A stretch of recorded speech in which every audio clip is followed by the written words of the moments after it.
Cookie, yes, that's a good day, old fries. Yay! Here we are with more Croc. And we are going to speed through this game now so you can see as much of it as possible. Great start! Yeah! We're really getting into it. I'm really feeling it. Aha! Anyways, we are going to speed through the game as fast as we can now, so we can cover as much of it as we possibly can, so you can see all of the amazingness of this game. It's so good!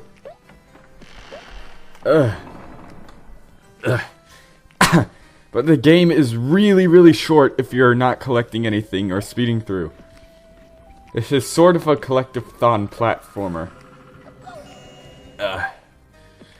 I say sort of because you don't really need to collect things to beat the game. But if you want to 100% it, you do, and there is lots of stuff to collect. But we're not going in that door because we're just speeding through. I almost went in the gym thing. And see, there we go. We're already done with this level because we're speeding through. This is so painful to not get any of the secrets or anything. Because this game actually does take a while to 100% complete. Because to 100% it, first you need to get all the goobos or gobos, whatever they're called. But to do that, you need to get the colored gems in each level because there's always a gobo behind the door. Behind the secret door that's guarded by the colored gems. So you need to get all the colored gems so you can get all the gobos. Then once you get all them, bonus levels appear in each world. And in those bonus levels, there are puzzle pieces you need to collect. They're like jiggies. Kazooie. Banjo-Kazooie. And you need to get all the puzzle pieces as well. And then after that, there's a final world. Whoop-de-doo. Yeah. And all that nonsense. So, is it really worth it? No, not really. But it's still satisfying. Satisfying? Is that even a word? No, it isn't. Oh, this is one of my favorite levels, but I can't do the whole thing because I'm speeding through. I can't wait until I can get a better schedule. And then I could just spend 50 episodes on the first world trying to get everything. Yeah. Now I gotta climb on this thing. Just like Crash Bandicoot 3 when I fell off and died a horrible death. Oh yeah, this is happening. Oh, I was really tempted to go in there. I at least want to get these.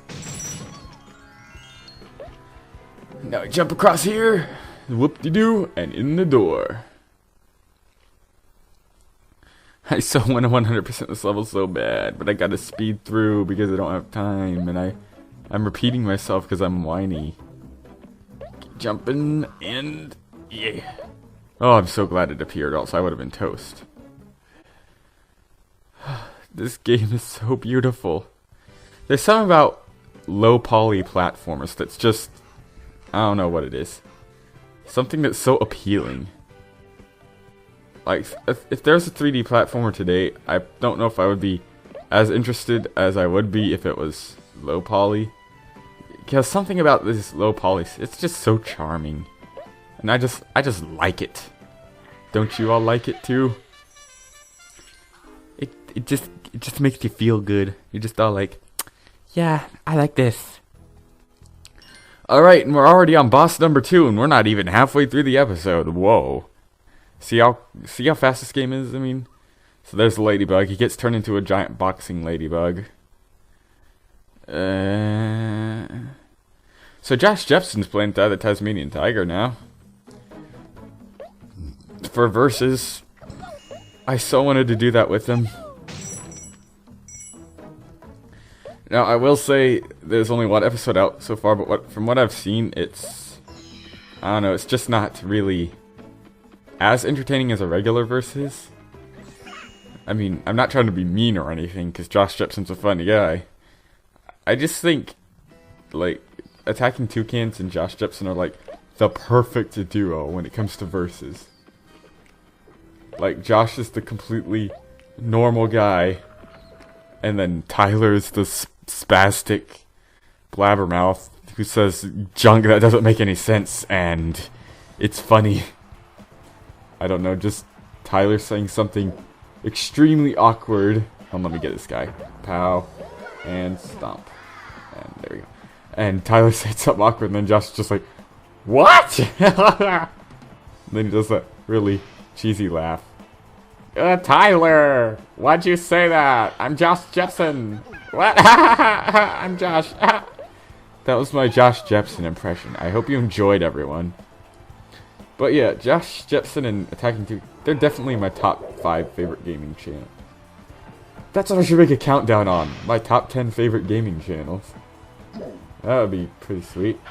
I don't think anyone's ever done that before. Of course, I'd have to make it so I can't put myself at number 1, because you all know that's where I belong. No, it isn't. I belong at number 12,782 and a half. 0.3. That's where I belong. And we're already at World 2. Oh my. I wasn't even paying attention. I was just pressing X so it would hurry up and get started. So yeah, we're at World 2. This is the Ice World. Now, one thing I'd like to mention about this game, the sound design for this game is so good. Like, whoever designed the sounds needs to do more sounds for video games. Like, listen to this when you're climbing on this thing. I just like that sound. And I especially love the sound when you're stepping in the snow. Footprints in the snow. That's one of my favorite sounds. I think my all-time favorite sound is like when an orchestra, they're like tuning their instruments like before they play something huge, and you hear like just the violins and just everything being tuned and the that's my favorite sound of all time. But taking steps in the snow from Croc is definitely up there, because the sound is, it just sounds so good. Yeah. Ah! So cold it hurts. Just like my ex's heart. Burn! Burn! Burn! Burn! Burn! Burn! Burn! Burn! Yeah. Yeah. Yeah. But yes, I have had an ex. Now, if you remember in the last part, I said I've never kissed a girl. I never kissed my ex. Well, see how it went? It was like, I really wanted to, because I was like, oh, my boyfriend and girlfriend, that's what they do, right? And then, whenever I tried to lean in for a kiss, she was all like, I gotta go. My mom's here. Stuff like that. I know I'm disgusting. You don't have to point that out. But then I found out that it wasn't me, it was her, because she's completely insane. Alright, so here's the dealio. Oh, no. Alright, anyway, here's the deal. I got lightheaded. Okay. Whew, I'm stalling. Here's the deal. So basically what happened is, okay, she's completely insane. She's like PMS 24/7. I'll explain. Alright, so there's this concert we were going to. It was gonna be me and her, and my friends, we were all gonna have a grand old time. Just happy-go-lucky, whoop-de-doo. And so she asked me if I was going too, and I'm like, yeah, sure, why not? And then she's like, yay, because I'm not that much of a concert person, so I was like, I don't know. Because I just don't like really loud music in my ears. I'd rather just stay at home and listen to some nice classical Mozart or Beethoven on the radio or something, I don't know. I'm just more of a classical type. Or orchestra, but anyways, I'm getting off topic. Okay, so anyways, she's like, please, come on. And I'm like, oh, okay, alright, just for you, alright. So, I go, and it turns out she was sick, so she didn't make it. She didn't text me telling me she wasn't gonna make it. She didn't text me telling me she was sick. Like, that same day, I asked her, are you still going tonight? And then she's like, yeah. And and then that's not the part that aggravates me. No. It was fine that she was sick. It was fine that she didn't show up. But then the part that really annoys me. Later that night, she texts me like, I can't believe you went without me. I was sick. How could you do that? And then I was like, you didn't tell me. You should have asked. You said you were going.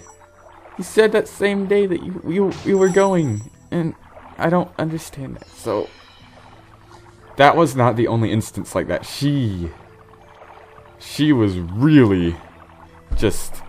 Alright, so let me explain again. So this was back in 2012. I was like 15? Yeah, 15. Yeah, that was 2012. So November of 2012,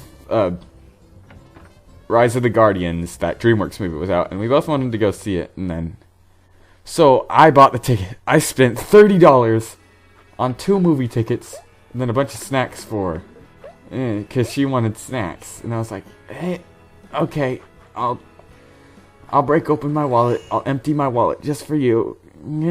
So I buy her the stuff, and then she's all like, and then suddenly, like 10 minutes into the movie, she hasn't even touched her snack, and she's like, I don't feel so good.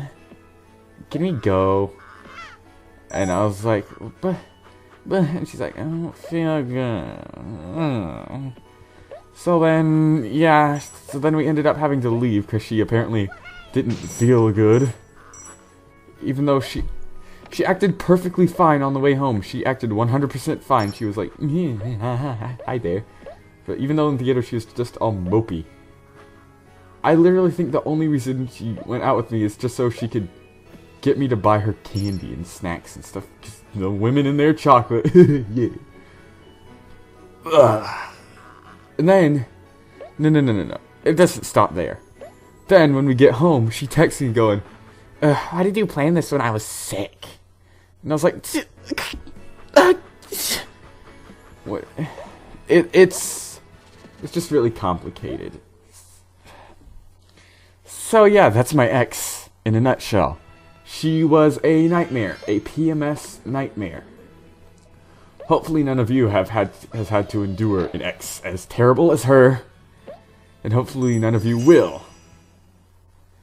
Maybe I can find just a nice, peaceful girl, but she'll be fun too. She'll like to have fun, and she won't get mad at tiny things, and she won't get mad at me for things that I didn't even know about. And I'm gonna end this episode before I rage. See you later, guys.